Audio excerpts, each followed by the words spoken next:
Preto, e haviam duas juízas que eram caucasianas, brancas. Os votos foram em função da cor da pele. Foi basicamente isso. E haviam discussões assim nos corredores. Parece que querem condenar o nosso, os outros diziam que não vamos permitir que se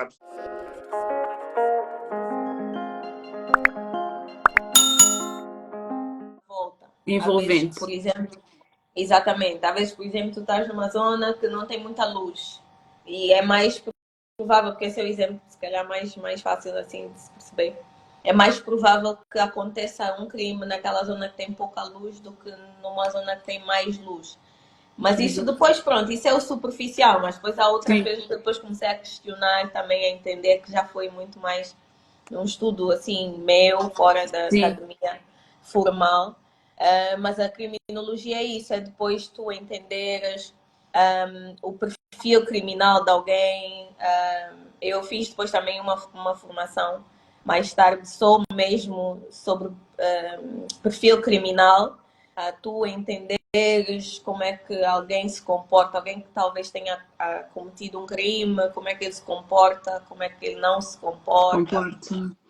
Temos aqui a Edilene que fala de bairros sociais e eu estava exatamente a pensar nisso. Tu tiveste cerca de 1 ano em Portugal, não sei se tiveste, claro que isso tem em Angola também, eu estou a falar de Portugal porque acaba por ser um país que eu tenho uma ligação maior e esta pergunta acaba por ser mais simples eu fazer desta maneira. Tu conheceste bairros sociais em Portugal? Sim, tive em alguns, não tive assim muito tempo, mas conheci, sim. Conheceste bairros sociais. Então, tu achas que, não sei quais foram os bairros sociais que tu conheceste em Portugal, achas que podes dizer o nome de algum que tu tenhas estado? Eu não me lembro propriamente, eu sei que há aquele... Cova da Moura, a Rentela, Val da Moreira. Acho que é Moura, Cova da Moura, é Cova da isso, Moura, né?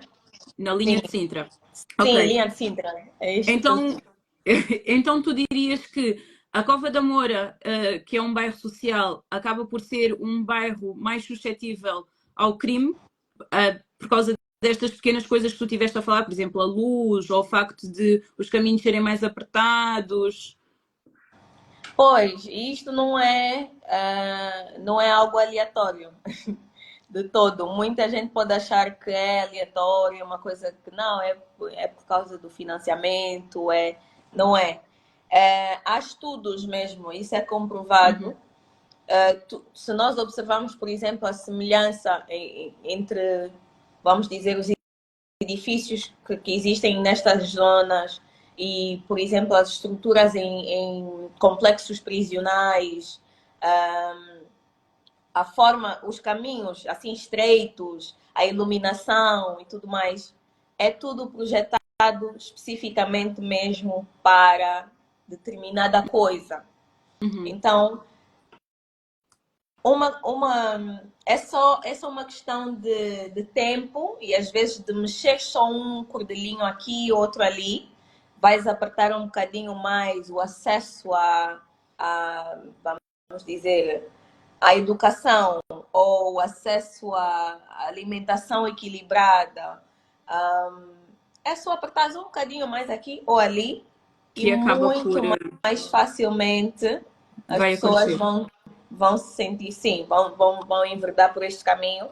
E isto é psicologia e claro que também instinto, né? Em termos de sobrevivência. Muitas vezes, se ativarem em ti os gatilhos com relação à escassez, tu muito provavelmente vais ter atitude A em vez da atitude B. Tu tens de estar muito consciente e desperta para determinadas coisas, para entenderes que talvez agora este gatilho esteja a ser acionado por causa disto ou daquilo, mas eu posso não escolher aquilo e não te deixar simplesmente agir assim sem pensar, né? Sim. Mas pronto, teoricamente é uma coisa e às vezes na prática quando tens ali a pressão, a necessidade é diferente.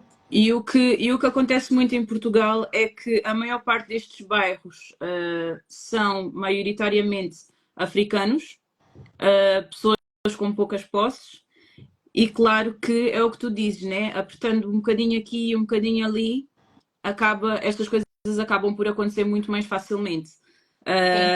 Só que depois a crítica social é sempre muito mais simples de dizer, pois, aqueles.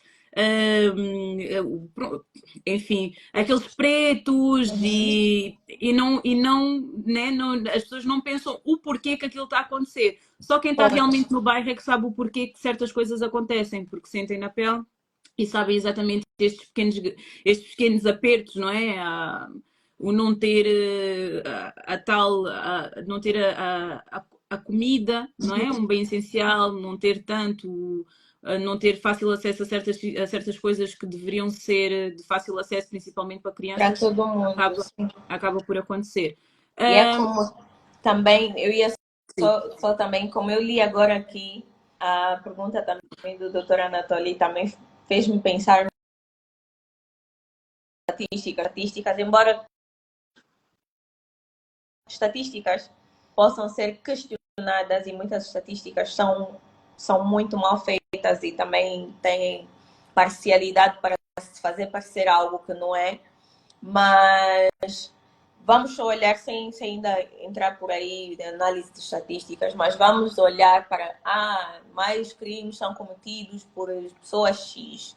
Mas também existe essa questão de já existir um viés ali virado para o quê? Que estas pessoas mais provavelmente estão propensas a cometer crimes. Então tu ficas mais atento àquele grupo de pessoas e muitas vezes ali tu vais sim, eventualmente, ver 5, 10 pessoas a cometer crime. Enquanto não olhas para ali, as pessoas que estão a cometer o crime vão passando. exato. Podes fazer isso e olhar ali, mas voltas por aqui. Olhas, voltas por aqui. Ok, vais apanhar 2 aqui, mas a maior parte do tempo estás a olhar para aqui. Que é o que se descobriu com relação, por exemplo, às câmaras de segurança. Que elas estavam programadas de uma forma que detectavam muito mais, ou melhor, reconheciam muito mais o movimento de pessoas melaninadas ou de pretos, né? Então, no caso, pessoas caucasianas passavam muitas vezes, cometiam crimes e não eram apanhadas, mesmo com câmaras de segurança, porque as câmaras de segurança simplesmente não detectavam ou não reconheciam a elas tanto quanto reconheciam pessoas melaninadas.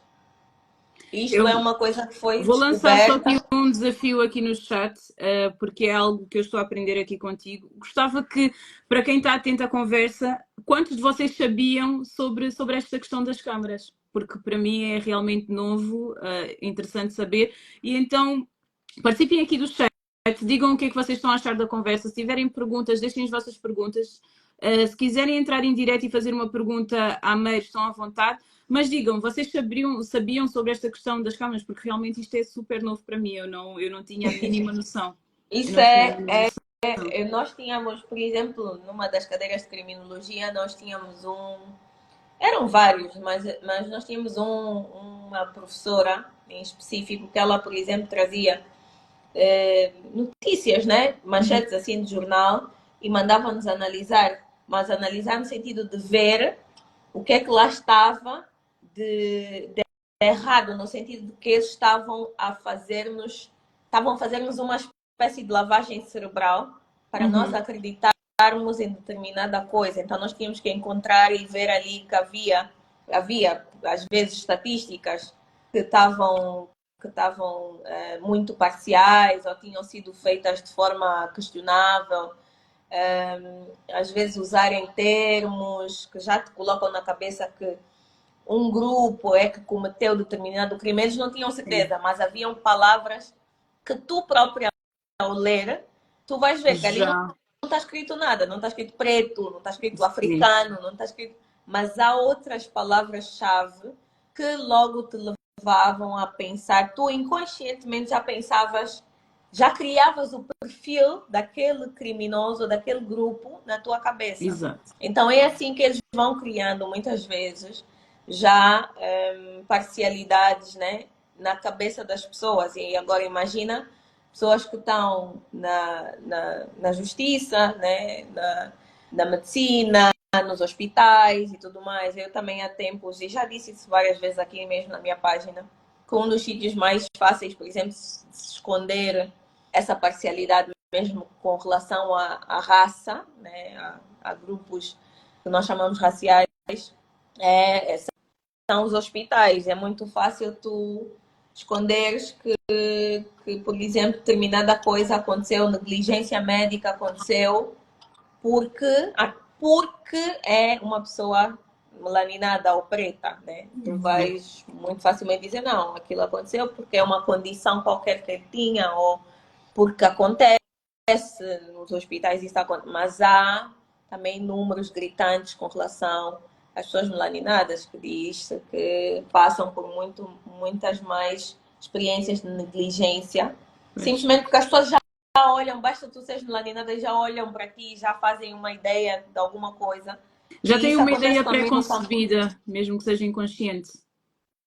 Sim, exatamente. Então é mesmo a nível da justiça, e isso acontece, mesmo a nível de investigação criminal e tudo mais, as pessoas vão ver determinados dados e pensar logo, não, isso deve ser uma pessoa, é uma pessoa preta, uma pessoa africana, uma pessoa melanina, certamente. Olha, Mar, temos aqui o Américo Luanda, que está a fazer uma pergunta, mas ele está a pedir para entrar na live. Eu vou deixar ele entrar e fazer a pergunta diretamente, ok? Ok. Américo Luanda. Estou aqui a chamar, a aceitar, na verdade. Olá, boa noite. Olá, muito boa noite. Boa noite, Américo. Estavas aqui a fazer uma pergunta no chat, podes fazer a pergunta diretamente à nossa convidada. Exatamente. Ok, muito boa noite aí. Espero que todo mundo esteja bem. A minha questão é sobre a classe dos juristas, no geral, né? Agora percebi que a Mimi é especialista na matéria. Então, a minha questão é o seguinte: os juristas angolanos, né?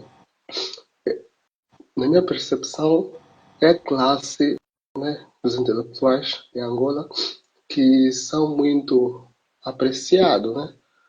Isso vê-se o qual, né, isso vê-se nas cadeias televisivas e radiofônicas públicas em Angola. Eles são muito prestigiados. Assim, sim, eles estão sempre em debates, até assuntos não muito ligados à área do direito, por exemplo, como nas questões de saúde, tem sempre os juristas, eles estão literalmente em tudo e há muita apreciação, até demais, né, que eu acho. Nada contra, eu só vejo uma apreciação demasiada. E também na TPA tem sempre juristas e eu não consigo perceber o porquê. Talvez também porque também a ideia que eu tenho é que a contribuição dos juristas não é assim muito palpável, como se fosse assim um engenheiro, as pessoas que têm formação na área de engenharia. Mais prática. Eu gostaria de perceber do porquê. Não sei se posso já diretamente. Pode sim, Mer, pode sim. A meu ver, Américo, não é? Sim, Américo, a meu ver, isso tudo tem a ver com a questão da ocidentalização, ou do que nós gostamos de chamar como globalização, né? Que a globalização tem a ver especificamente com a imposição de um padrão específico, de uma forma de viver sobre tudo o resto, né? Com influências mínimas de outras partes do mundo, mas pronto. Então, isto do academicismo e depois nós hierarquizarmos as pessoas com base naquilo que elas estudam, mas estudar, não estudar de fato, porque o estudar e o aprender e o adquirir conhecimento e o elevar a nossa consciência sempre existiu, né? Não foi um grupo específico que inventou isso de estudar e de nos formarmos. Tanto que nós sabemos, muita gente, acredito que muita gente ainda não saiba, mas já se vai sabendo muito que as universidades mais antigas do mundo estão em África. Então isto não é nada assim por aí além, né? Não é nada que choque muita gente. O estudar e o aprender e ter conhecimento. A diferença é que antes a formação, uma pessoa para ser de facto um sábio ou para ser de facto alguém que tinha algum prestígio, levava anos e anos e anos. Havia sempre, de tempos em tempos, há sempre iluminados no meio do resto, né? Mas, de uma forma geral, em termos de conhecimento adquirido ao longo do tempo, assim, com estudo, muita gente sempre foi estudando. Mas o que eu quis dizer, de facto, é que criou-se, então, este modelo, né, de certificação que vai te qualificar como alguém melhor ou menos melhor, só para não dizer pior, né? Mas alguém melhor ou não que o outro. Ou seja, para eu dizer que eu tenho tenho propriedade para falar sobre determinado assunto, então eu vou te mostrar aqui uma certificação que também uma outra pessoa qualquer criou para me validar, né? Então nós depois começamos a fazer isso, nós deixamos de validar o ser, a pessoa, por quem ele de facto é ou pelo que ele faz na prática, porque seja jurista, seja engenheiro, seja arquiteto, seja médico, seja ladrilhador, seja sapateiro, seja cozinheira, seja curandeira, seja o que for que nós formos, nós podemos acessar níveis de conhecimento muito altos e estarmos capacitados, né, para falarmos sobre, seja o que for, um determinado assunto.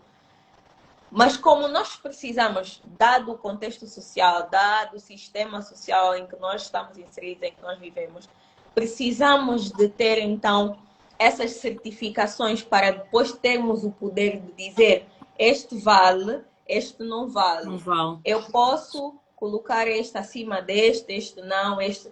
Tu praticamente crias essa ilusão na cabeça das pessoas de que há uns melhores que outros, uns acima de outros.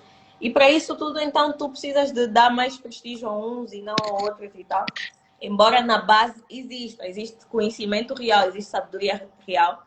Claro. Mas hoje nós avaliamos isso com base em certificações e rótulos, que às vezes não significam muita coisa, a não ser mesmo só um rótulo e uma certificação. Mas exato. É assim, né? A sociedade em que estamos é assim, e muitos de nós falamos mesmo sobre essas questões.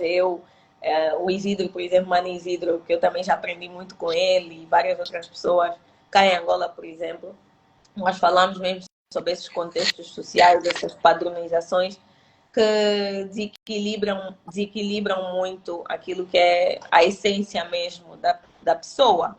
Mas é assim que é, porque precisamos validar aquilo, criamos aquelas certificações e depois precisamos validar, então vamos colocar aquelas pessoas na televisão. Tu quando vês uma pessoa na televisão é destaque, é alguém importante, é tal e tal e tal. Então, é assim que vai. Olha, temos aqui mais algumas. Temos aqui. Muito obrigada pela resposta, Meire. Américo, muito obrigada por entrar na live e fazeres a tua pergunta. Obrigada. Vou então. Fica bem, Américo, uma boa noite. Muito obrigada. Meire, temos aqui mais algumas perguntas. Temos aqui o Tobias Martins, que, aliás, sobre agora do que tu estavas a falar, ele diz: será que esta seletividade é saudável? Parece-me que se tornou um ciclo. E depois ele tem também uma pergunta que tinha feito um bocadinho antes, que é: os nossos painéis nas cadeias televisivas são cada vez mais direcionadas aos juristas e políticos, na sua maioria em vez de sociólogos, que são as pessoas específicas por terem um posicionamento mais abrangente da sociedade, até mesmo e questões raciais que a mim frisou há pouco. Uhum. Eu não diria.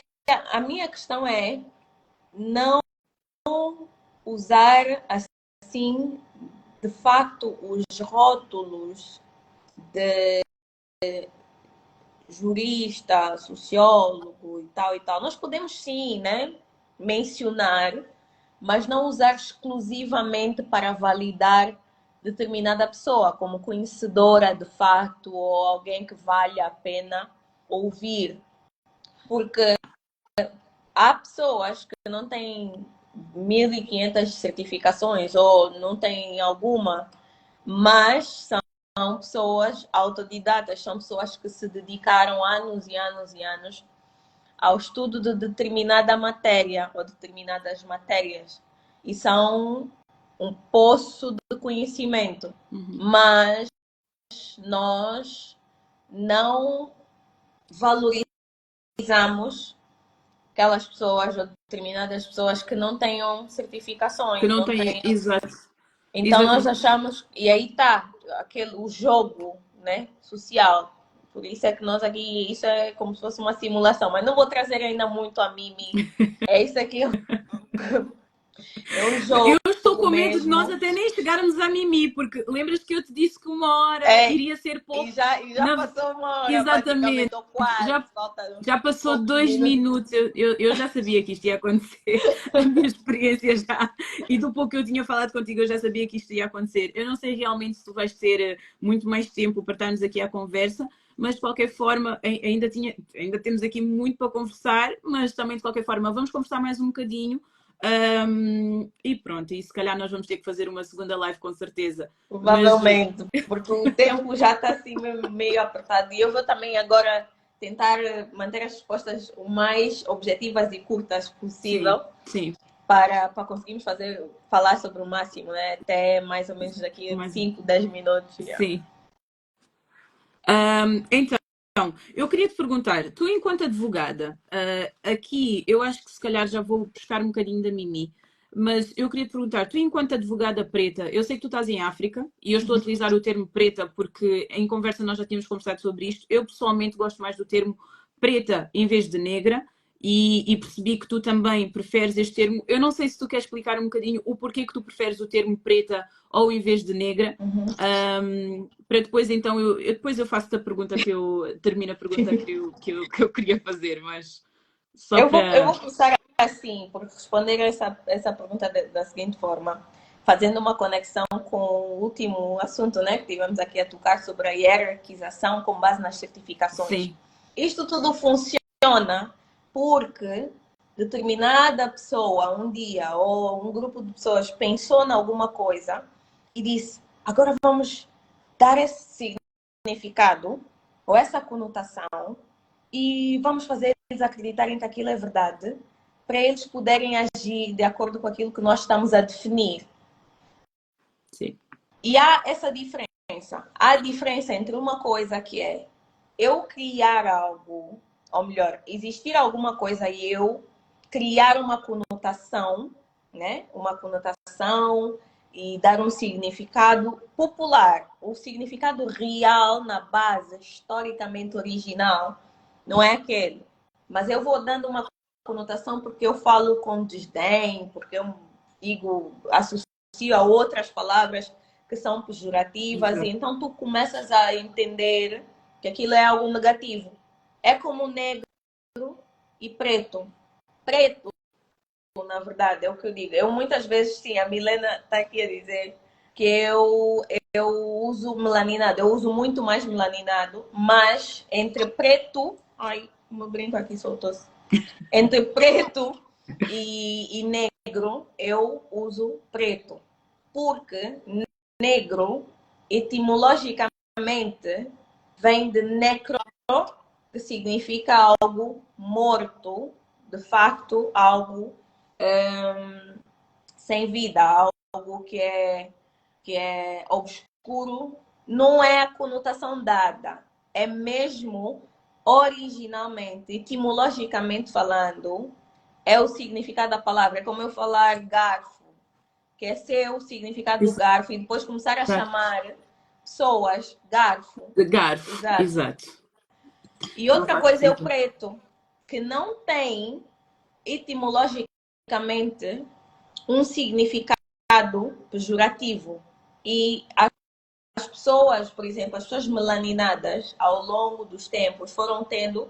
Há termos específicos que foram sendo usados para descrever pessoas melaninadas. Eu digo isso antes de um grupo de pessoas decidir criar algo chamado racismo, né? Mas sempre existiu. Por exemplo, a palavra moreno parte Ou mulata. sim, para descrever mesmo pessoas que tenham um tom de pele mais melaninado e tudo mais. Há palavras que são específicas. Isso é só irmos buscar mesmo a base da base da base. Da base, sim.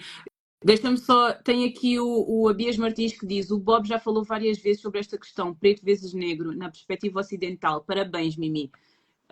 Pronto, acho que isto acabou por ser mais um parabéns.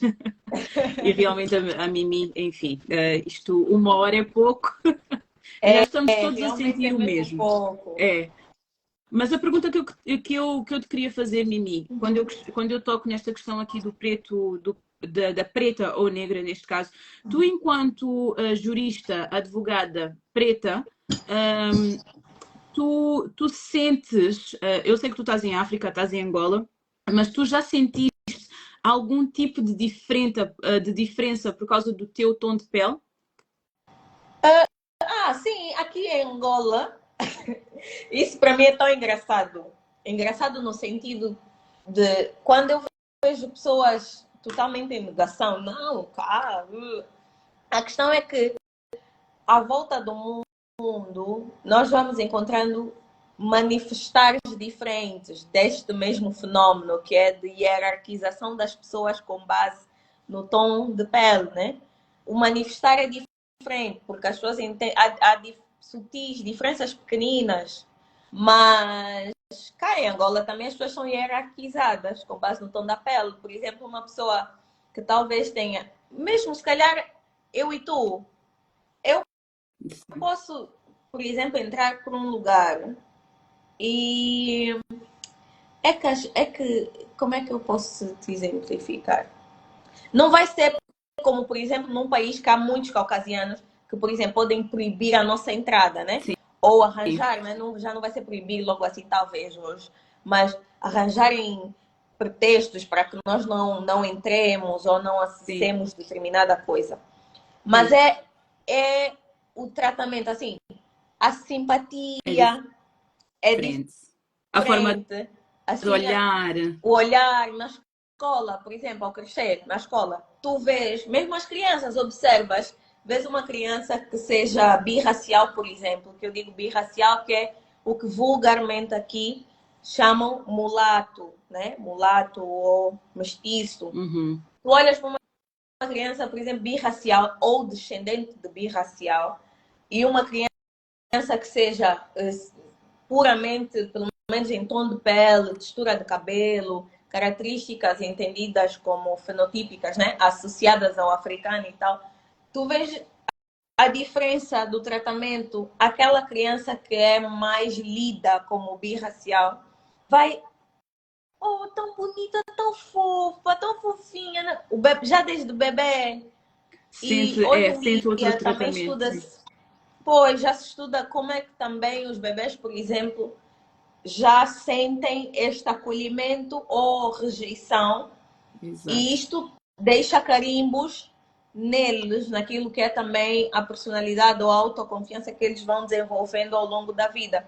Então tu já vês as crianças a brincar, não brinca com esse bebê, este bebê aqui, os comentários, os elogios, e é como aquela questão dos crimes, isso depois vai dando em várias áreas.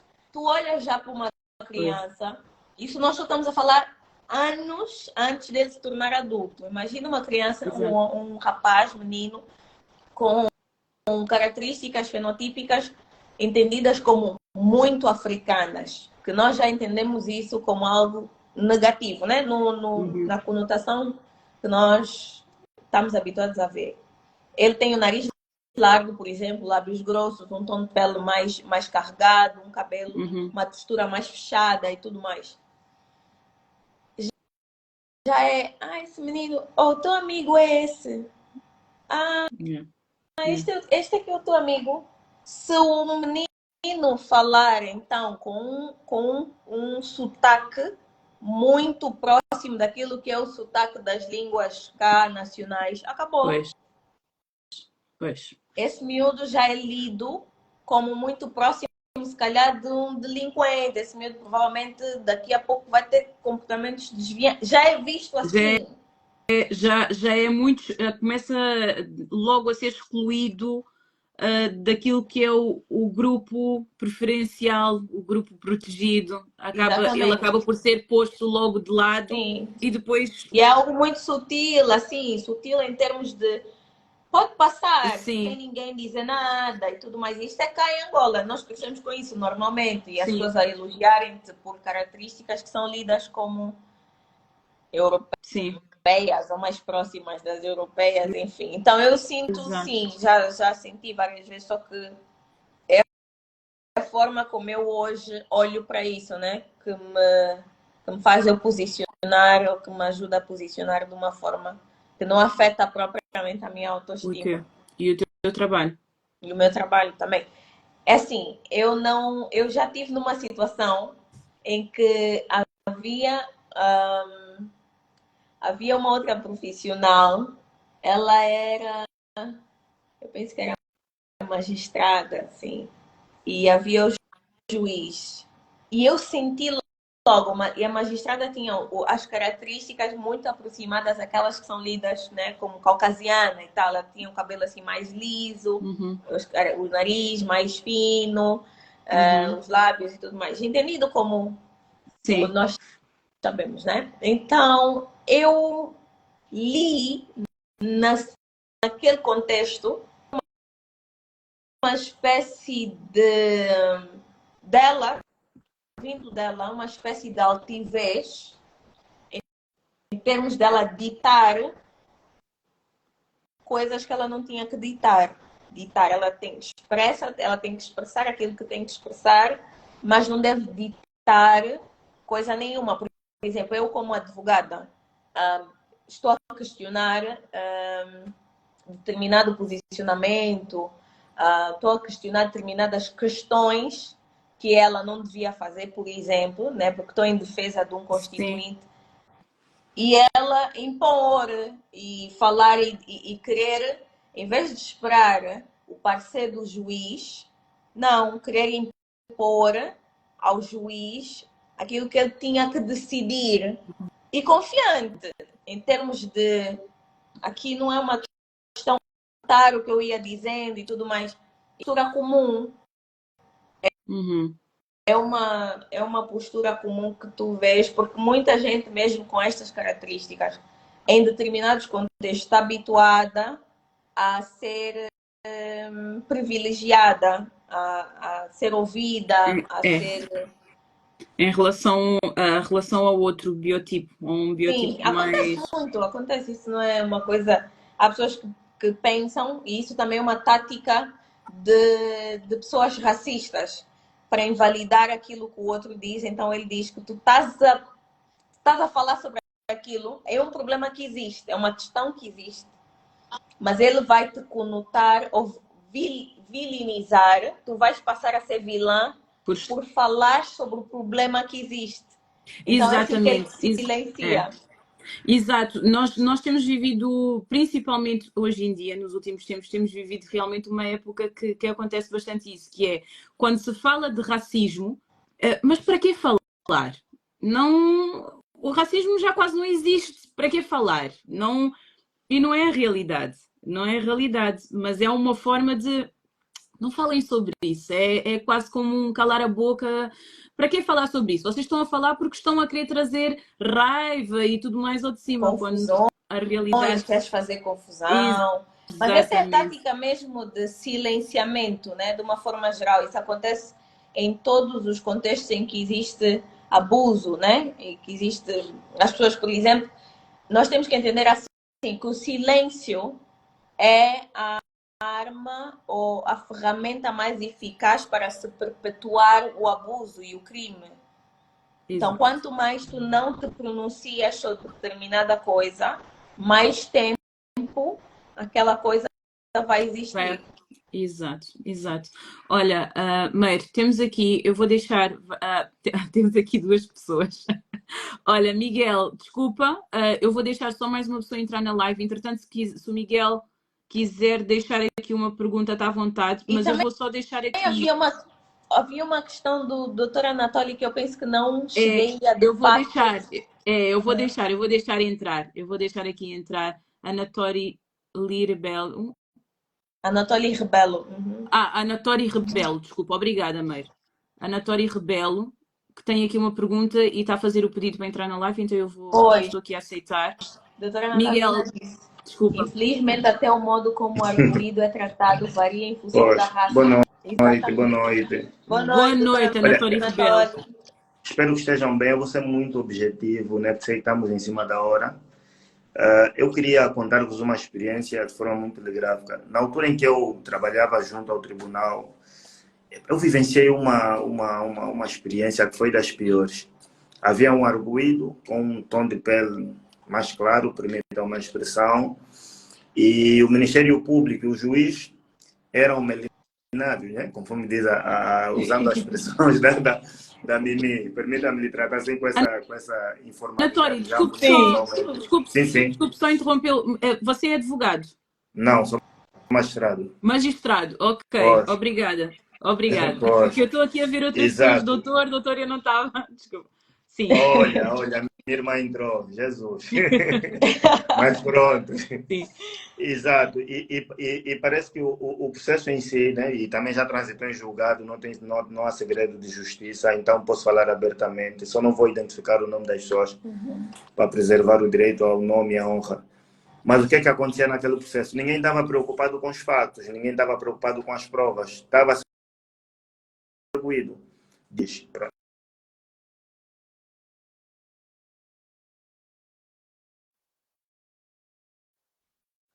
Era preto, o magistrado do Ministério Público preto, e havia duas juízas que eram caucasianas, brancas. Os votos foram em função da cor da pele. Foi basicamente isso. E haviam discussões assim nos corredores. Parece que querem condenar o nosso, os outros diziam que não vamos permitir que se absolvam os deles. Então isso é muito presente. A nível da instrução da polícia criminal, os arguidos que tenham um tom de pele mais claro, sequer se permite que entrem na cela. Os comandantes não permitem, a polícia não permite. Então nós temos essas questões muito patentes na justiça. Muito patentes. Parece algo muito primitivo, mas é o modo de tratamento. A presunção de inocência torna-se mais eficaz, mais incisiva se tratar de alguém que tem um tom de pele mais claro. Se for alguém se for um preto, ele é tratado e é rotulado como criminoso. Nós temos esses problemas que temos que ultrapassar a nível da justiça. Há outras situações que não vou aqui referenciar por conta também da deontologia profissional, mas são questões muito preocupantes, muito. Parece que o tema raça, tom de pele, é colocado em voga em primeiro lugar, né, em detrimento de fatos, provas, direito, processo legal, presunção de inocência. Ninguém fala disso. Primeiro queremos saber se trata de um branco, de um preto, e em função disso o processo vai seguir os seus termos. Eu já vivenciei uma experiência que foi terrível. Um arguido que estava sendo indiciado de crimes de abuso sexual de menores, eram 3 menores, por ser branco, sequer ficou detido. Está vendo? Sequer ficou detido. Exatamente, quando havia uma ordem judiciária no processo nesse sentido. Então, mas não dependia do magistrado, era depois outra estrutura, outros órgãos que não permitiam. Então era a experiência que eu queria partilhar. E o debate está sendo interessante, por acaso está sendo mesmo interessante. Muito obrigada. Muito obrigada por partilhar connosco a sua experiência, doutor magistrado Anatoly. Obrigada mesmo. E quem sabe não possamos fazer aqui uma live consigo aqui na Não sei, Trepalzinho. não sei, não sei, não sei Certamente. se será possível por conta do recado social que Ok. se impõe aos Sim. magistrados, mas vamos ver, Ok. vamos só definir bem o que poderemos abordar, Tá bem. né? E se for proveitoso, estou disponível. Com certeza. Obrigadinho. Nós vamos entrar em contacto. E Muito feliz obrigada. Muito obrigada. retorno solar, doutora Yeah, Anatólia. obrigado, Aqui a mensagem. obrigado pelo aniversário, obrigadinho. Por Muita acaso, saúde sempre. Parabéns. Obrigado. Parabéns. Obrigado. Muito Obrigada então e o obrigado. resto de um bom fim de semana. Obrigadinho. Obrigada. Mas, enfim, eu já sabia que isto ia acontecer, que nós realmente não ia ser, uma hora não ia ser suficiente para nós falarmos sobre tudo. Nós já estamos mesmo a terminar. Aqui só. Estava aqui a tentar tirar o magistrado Anatoly, mas não estou a conseguir. Enfim. Mas, antes de terminar, eu ainda tinha aqui muita coisa para falar contigo, mas eu tenho a certeza que nós vamos poder fazer mais uma live em breve, onde possamos falar mais a fundo sobre a tua página de Instagram, sobre o teu, posso chamar hobby? Não seria propriamente um hobby, porque eu praticamente no meu dia a dia são mesmo questões muito próximas e que eu abordo no dia a dia quando, claro, tenho a oportunidade para o fazer ou é um momento oportuno e relevante, mas diria, sei lá, uma área mais social, da atividade social, talvez, embora tudo seja, mas não seria propriamente um hobby. Ok. Então não vamos chamar hobby, vamos falar se calhar do teu primeiro ou do teu segundo amor, porque isto acaba por ser uma paixão. Aqui, a tua página no Instagram, tu não és Meire Almeida, mas sim Mimi Malquia, e temos aqui muitas pessoas que te reconhecem por Mimi Malquia. E tu aqui na tua página de Instagram, tu tens promotora da liberdade de pensamento, amplificadora espiritual e potencializadora do desenvolvimento africano.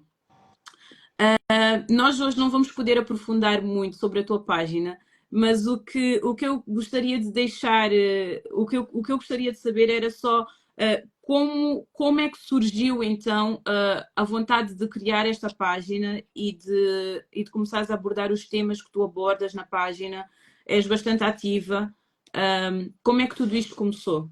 Será que consegues nos explicar assim de uma forma sucinta? Eu vou E depois vou fazer da forma mais sucinta que eu conseguir. Sim. Porque foi, por acaso, como eu disse, e vou fazer referência outra vez ao início da conversa, que disse, é uma jornada de autoconhecimento, né?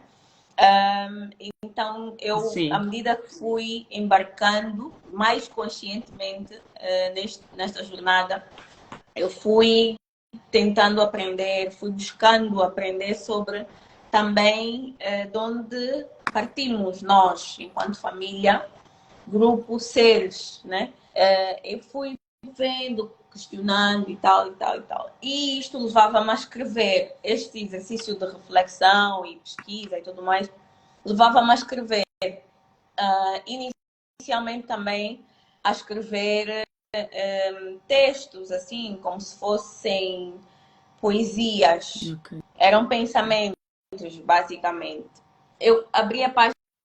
Eu primeiro, antes de abrir a página, houve um concurso qualquer de escrita que foi anunciado no Facebook na altura, Facebook e tudo mais e tal. E eu pensei, por que não? E eu participei de forma anônima. E então enviei alguns daqueles meus textos e fui passando de fase até que ganhei o tal concurso. Então, no final, a pessoa, né, vencedora, no caso eu, tinha direito era um almoço qualquer com elas, com as organizadoras, e acho que um livro, uma agenda e pronto, e passamos lá muito tempo a conversar e tudo mais. Foi uma experiência muito boa, porque tinha sido a primeira vez que eu me tinha exposto, eu tinha exposto os meus escritos e então eu ganhei alguma confiança para depois começar a expô-los mesmo publicamente assim online. E elas até que me tinham sugerido, por que que não abre uma página, pelo menos um blog, alguma coisa assim. Na altura até eram muitos blogs para ir partilhando. Então eu abri mais nesse intuito de partilhar as frases. Eram apenas aqueles textos, frases não, eram textos Sim. assim, destes das reflexões e tudo mais. E depois, alguns daqueles textos também levantavam algumas questões, havia pessoas que comentavam e tudo mais e tal e tal. E nisso eu ia partilhando algumas coisas que eu sabia nas conversas. Até que também me foi sugerido, e eu própria também questionei, mas por que não partilhar de facto a informação? Então eu fui partilhando a informação no início, houve muita resistência, houve muita gente que me enviou mensagens no off, como nós dizemos, a questionar, a dizer aquilo, a pedir referências, onde é que tu leste isso, onde é que tu aprendeste isso, muita resistência. Mas fomos indo e aí tá. Hoje em dia a página está aí há 6 anos também, ou assim.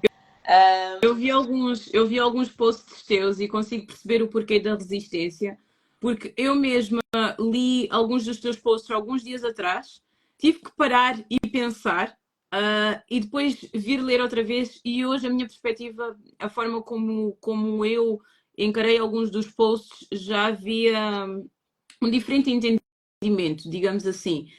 E então super compreendo o porquê da resistência. Tu aqui na tua página de Instagram, tu falas um bocadinho de tudo, vai desde a alimentação, e tu já disseste que tu não comes carne, partilhaste isso connosco logo no início da live. Falas também, tu és feminista? Não. Muita gente pensa que sou feminista, assim, que uso esse rótulo, defendo as pautas feministas. E não, eu também já escrevi sobre isso em termos de o que é que eu entendo que é o feminismo e por que que eu não defendo o feminismo, por que que eu não sou feminista. Ok. Meire, eu adorava, isto, por exemplo, esta pauta aqui do feminismo era uma pauta que eu adoraria estar aqui, que eu conversar um bocadinho mais contigo, mas eu sei que tu não tens mais tempo, nós já estamos aqui há 1h30. Sim, já esticamos. Já estamos, mas eu disse, Verdade, eu vou explicar, para quem nos está a assistir, eu falei com a Meire há alguns dias atrás, e nós éramos para ter falado 5 minutos e na verdade 5 minutos também não foi suficiente. Não foi. Não foi. E eu disse logo, olha Meire, eu adorei conhecer-te e tenho a certeza que uma hora de live não vai ser suficiente. E basicamente foi o que aconteceu, 1 hora de live não foi suficiente. Mas Meire, olha, eu vou já deixar aqui o convite para nós podermos fazer mais uma live. E falar um bocadinho mais da tua página e se calhar de um ou outro tema mais especificamente. Nós hoje estivemos mais focados mesmo na tua primeira profissão, que é como jurista, advogada, criminóloga. Conhecemos um bocadinho mais de ti e tenho-te a dizer que és uma pessoa super interessante. Aliás, temos aqui as pessoas que nos estão a assistir e todas têm a mesma opinião. Temos aqui várias pessoas a dizer que tu és uma pessoa super interessante, que a conversa foi super interessante.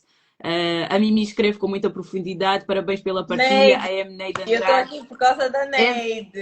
É verdade. Tu estás aqui por causa da Neide, que nós vamos ter o prazer também de estar à conversa com ela, ter uma entrevista com ela brevemente, nós vamos anunciar. Quem fez o convite à Meire, como a Meire disse no vídeo, foi a Ana, uma das membros do grupo da Trap Out. Então, quero-te agradecer bastante pela live de hoje. O convite para uma próxima live já fica feito. Nós podermos ter mais uma live e podermos falar mais sobre a tua página e sobre um ou outro tema aqui mais especificamente, porque tu tens aqui muita coisa interessante na tua página. Convido todo mundo a ver a página da Meire, que é Mimi_Malquia. Está aqui no nosso chat. A Ana já partilhou aqui bastante no nosso chat a tua página. Não sei se tens alguma coisa aqui a dizer a quem esteve a assistir. Eu também fico muito grata primeiro à Neide, né, por me ter indicado, que a Neide também é das pessoas mais incríveis que eu conheço. E eu conheci a Neide, nós nos conhecemos, na verdade, também na Inglaterra, né? Nós falamos sobre isso. E fomos colegas, na verdade, na licenciatura naqueles anos. E é alguém que eu levo comigo até hoje. E pronto, eu estou sempre muito grata. Ela é sempre aquela. Não é daquelas pessoas que falam só na teoria, ela na prática é uma pessoa muito colaborativa, de juntar, de fazer projetos, de levar os outros e tudo mais. E eu agradeço-vos a vocês também, a ti, Gisela, por também ter sido tão acolhedora logo a primeira, deixaste-me super à vontade, a conversa correu super bem, a meu ver. E então eu agradeço-vos imenso por terem então acolhido, né, e mantido aqui essa conversa na vossa página. Estou aberta também para uma próxima, se quisermos. E a todos que também estiveram aqui a ouvir, a partilhar, Ngasa Kidila, Santa Sana, e vamos estar aí em contato, né? Vamos sim, olha, muito obrigada. Obrigada, Neide, por teres feito este contacto. Mais uma vez, muito obrigada, Meira. Obrigada a quem participou da live. Já sabem, para a semana vamos ter mais uma live espetacular com a Edilene Confidence, que também esteve aqui presente na live. Convido a todos a estarem atentos. O cartaz já foi lançado aqui no nosso Instagram. Já sabem, seguir, gostar e compartilhar. Não se esqueçam de passar na página da Mimi Malquia, a nossa Meira Almeida. Muito obrigada e mal posso esperar para uma próxima live contigo. Também eu, Gisela. Fico à espera então para marcarmos e acertarmos tudo. Vai vir, o convite vai vir. Muito obrigada e um bom fim de semana a todos. Obrigada. Adeus. Igualmente. Beijinhos. Obrigada. Beijinho a todos. Adeus.